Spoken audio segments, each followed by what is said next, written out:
Joe's Pizza. Nothing bad to say about them. I was there only 3 months before I became a general manager. Like I said, this was 1997.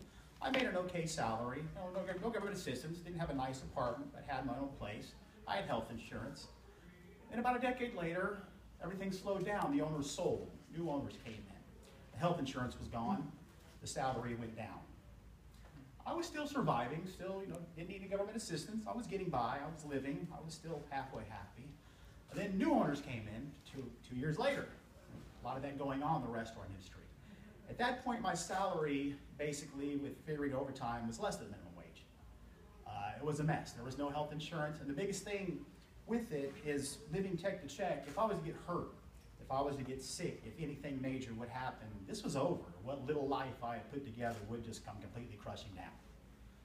And this kind of leads to a feeling of alienation, a pessimistic feeling where you're assuming the worst will happen, so if it actually does happen, it's not so bad.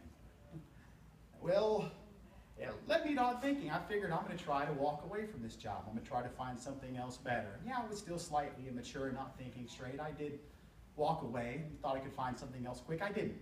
I ended up at the Time Center. That's a homeless shelter here in Champaign. But then I got another job. If you're in restaurants, eventually something else will come up because of the low pay, the high turnover in that industry. Right now I'm on campus, making minimum wage. I'm working 40 hours a week. I'm going to school. Sometimes I got to catch my bus to come here because I definitely cannot afford a car. Thank goodness for the public transit district here. It's great. But it's a mess. I need more money. A lot of us need more money. And I think about others, not just myself. I don't have children. I don't have a wife. My family, my parents can take care of themselves. I grew up middle class. But this is all just weird to me because I felt by this time of my life I'd have something else. I mean, I played the game. I tried to. I worked. I showed up. I worked extra. And it hasn't paid off yet. But I enrolled back at school, and hopefully this will all pay off. And political science major. Hopefully someday I'll be affecting policy like these people I'm up here with. And like I said, that's about the story. I'll go ahead and sum it up like that, not keep your time, but the money's there. We need more money. The poor, the lower middle class, all of us, the young, the old, under 26, over 26. And let's get this done. Thank you. I really wish that Rodney Davis and Jim Overweiss and Bruce Ronner could have been here today.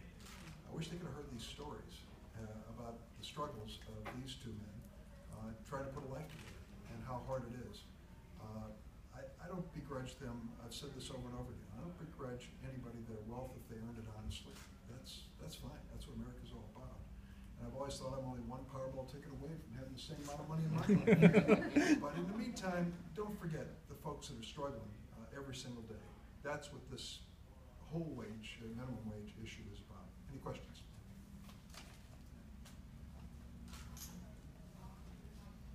Okay, want to catch us afterwards? We can do that. Yep. Thanks, everybody. Appreciate you. Yeah, thanks. Good job.